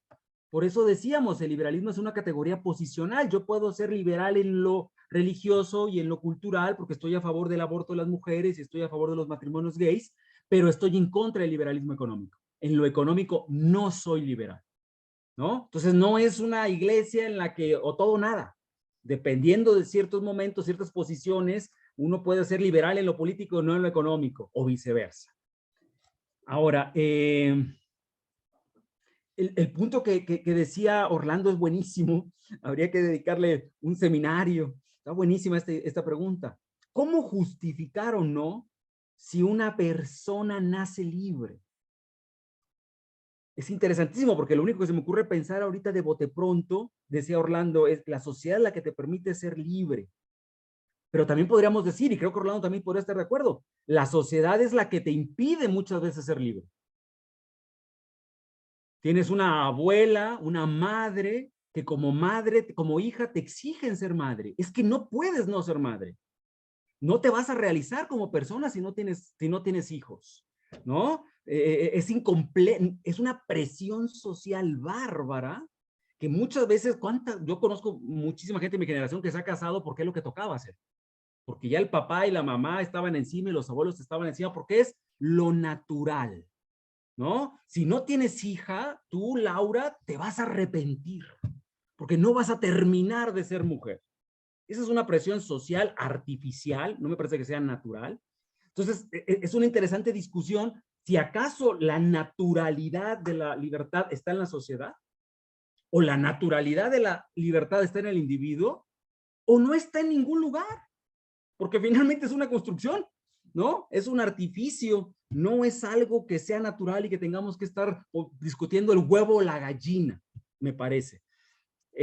Ahora, es cierto, como bien dice Irene, bueno, para cerrar con lo de Orlando, lo interesante es cómo, si no tenemos una cosa natural, el tema sería cómo construir entonces la reciprocidad social, cómo sentirnos responsables de la sociedad. ¿Cómo sentirnos responsables de los demás más allá de mi familia? Si no estoy obligado por naturaleza, entonces tengo que estar autoobligado en base a una construcción política. ¿Cómo generamos ese etos? ¿No? Ese espíritu colectivo, si no está en mis genes, si no está en mi sangre, porque perfectamente en mi sangre puede estar ser un altruista o ser un hijo de la tiznada, ¿no? La naturaleza o la condición humana da para todo. Ahora, el tema de la individualización que menciona Irene rápidamente, voy a muy rápido tocar cosas porque no me va a dar el tiempo. Yo estoy de acuerdo con Irene. La individualización ha producido un exceso que podríamos llamar hiperindividualización. El tema es cómo enfrentamos eso que está alimentado por desarrollos tecnológicos, desarrollos culturales, la globalización. ¿Cómo haces para quitarle todo eso a tu sobrino y decir, mira, la comunidad es más importante que eso? ¿No? Ese es uno de los grandes dilemas. ¿Cómo hacerlo de manera no arbitraria? De manera no autoritaria, ¿no? Entonces, a mí, y reconociendo al mismo tiempo que esos chicos, no está mal que hagan eso. No está mal que alguien de repente dije, voy a probar ser fluido, porque está de moda ahora ser fluido, ¿no? Y ahora regreso y ya voy a ser hetero, ¿no? Pero ya me arrepentí y ahora soy lesbiana. Yo veo eso y digo, bueno, ¿qué hago con eso? No, me parece un exceso de hiperindividualización, pero al mismo tiempo me parece que está bueno que esté pasando, aunque lamentablemente en ese camino el espíritu colectivo muchas veces se vea debilitado o conflictuado, porque ese individuo no quiere que nadie le quite sus derechos a la exploración, a la aventura. Ahora, Irene tiene toda la razón del mundo cuando dice, en el centro, la neta del planeta, es que el liberalismo lo que lo mueve es el interés individual por la ganancia. Estoy totalmente de acuerdo con eso, lo subrayo. De hecho, es una idea que está en el texto de Lasky, porque es un socialista que observa y critica eso. Pero mi pregunta es, ok, pero el interés individual por la ganancia está mal. ¿Habría que eliminarlo? ¿No es una cosa propiamente humana también? La sociedad no está hecha no solo de colaboración, sino también de competencia. Y no estoy, lo que quiero decir es, ok, ¿qué hacemos con el interés individual por la ganancia? ¿Lo desaparecemos, lo prohibimos, como estaba en la Edad Media, porque eso es usura y eso está condenado? ¿O lo intentamos regular para que provoque provechos sociales? ¿No? Me parece, es un debate ahí, a lo mejor hay más opciones, pero ahorita de bote pronto son las únicas que se me ocurren. A mí no me gusta el interés individual por la ganancia, no es lo que más me mueve en mi vida, pero lo respeto, lo entiendo, y lo que pienso es que sí hay que limitarlo y ponerle regulaciones, controles, enraizarlo socialmente. Que la sociedad al final sea la que se vea favorecida por el espíritu empresarial que algunos tienen. Yo jamás tuve eso, pero hay gente que lo tiene y me parece muy bueno. El tema es que no sea solo para él, ¿no? Que no sea solo provecho individual, sino que se pueda socializar. Lo que dice Fernando, hay dos cosas interesantes inagotables. Uno, la relación entre libertad e igualdad es un temazo. No nos va a alcanzar el tiempo acá, pero Fernando lo dice perfectamente. Son valores que a veces no se pueden conciliar al 100% como quisiéramos. Quisiéramos ser todos libres, pero dependiendo cómo entendamos la libertad, eso puede producir desigualdad. Oye, ¿por qué tú traes un overol cuando todos los demás traemos un overol con nuestro nombre aquí? Pues porque en ejercicio de libertad, ¿sabes qué? Quiero mostrar mi individualidad y quiero vestirme de manera diferente. Oye, pero eso agravia nuestra igualdad. Oye, muchas veces procurar la igualdad material puede ser injusto. Puede precisamente ser la mayor desigualdad posible. Entonces, ese es un tema, ¿no? ¿Cómo entendemos libertad? ¿Cómo entendemos la igualdad? Y cómo intentamos conciliarlo siempre de manera muy conflictiva. Yo estoy de acuerdo también en lo que dice Elia, es otro tema que se nos va, Elia, pero si quieres luego lo charlamos. Los derechos humanos, hay toda una literatura que los critica porque pueden ser perfectamente parte de la ideología neoliberal. O más bien a ser instrumentados por la ideología neoliberal, porque los derechos humanos pues, vienen desde la Revolución Francesa, pero ha habido en este culto al individualismo esta idea. Ahora, dos puntos más para cerrar. El tema de la materialidad que decía Fernando, pues es clave, eso es clave, por eso yo hablaba de un liberalismo que no sea ingenuo a que sin ciertas condiciones materiales, ese liberalismo termina siendo clasista y termina siendo en favor de solo algunos grupos muy limitados. Ahora, la materialidad supone observar que en la sociedad civil no es necesariamente buena, como muchos liberales, y a veces muchos románticos piensan, ¿no? La sociedad sin Estado, la propia naturalidad social, la sociabilidad que tenemos, todos somos animales sociales, la sociedad es buena. Si vemos la materialidad, podemos encontrar que en la sociedad hay muchas injusticias, hay muchas relaciones de poder, hay mucha opresión. Y entonces la pregunta es, ¿cuánto del Estado estaríamos dispuestos a emplear para intervenir en la sociedad e intentar corregir algunas asimetrías? Porque sin eso, el liberalismo termina siendo pues la ventaja de una clase social, ¿no? Que precisamente esas reglas de que no intervengan, el Estado es intrusivo, el Estado es opresivo, pues se reclaman con autointerés, ¿verdad? Porque eso va a beneficiar a algunos más que otros. Por eso decía yo, complementar al liberalismo con otras ideologías que sí están a favor de cierta intervención social como el socialismo, para decir, es que de otra manera, esos derechos que ustedes reclaman son derechos de papel. Si no tenemos los mínimos materiales, pues no son derechos que todo mundo pueda usar. Hay un libro que yo sé que Elia conoce, que creo que vendría muy bien para casi cerrar, que es La Gran Transformación, de Karl Polanyi, que es un economista que plantea, también lo trabaja seguramente Irene ese libro, que plantea cómo la misma sociedad se revolvió contra el mercado para reclamar derechos, para reclamar regulaciones, para reclamar controles, para ponerle límite al capitalismo. Porque el problema, y con eso cierro, y llevan ustedes toda la razón, el problema es que el abrazo del liberalismo con el capitalismo, y lo podemos decir así sin problema, el liberalismo es la teoría filosófica del capitalismo. Así de simple, ¿no? Ahora, eso puede condenar al liberalismo a ser simplemente una fachada, o a partir de ahí y reconociendo esa realidad, también puede obligarlo a darse cuenta, pues, que necesitamos derechos sociales, que sin derechos sociales, sus derechos civiles y políticos, pues son de papel, ¿no? Son invisibles. Entonces, creo que eso en cuanto al liberalismo. Y cierro con un último comentario que tiene que ver con otra cosa, pero lo quiero recuperar porque fue bien provocador de Elia, y le quiero devolver la provocación. Cuando hablaba de Morena, en Morena estamos hablando, nos guste o no, de las élites. En Morena también hay élites. Si en Morena, que supuestamente era todo distinto y empezábamos de nuevo, hay élites, la pregunta es, bueno, ¿el problema es la existencia de las élites? ¿Podemos aspirar a que no haya élites? ¿O el problema es la calidad de las élites? Porque ese problema está vinculado con que estamos hablando de una democracia de masas. Todos estamos a favor de democracias de masas porque somos liberales democráticos. Y una democracia de masas son 94 millones de votantes.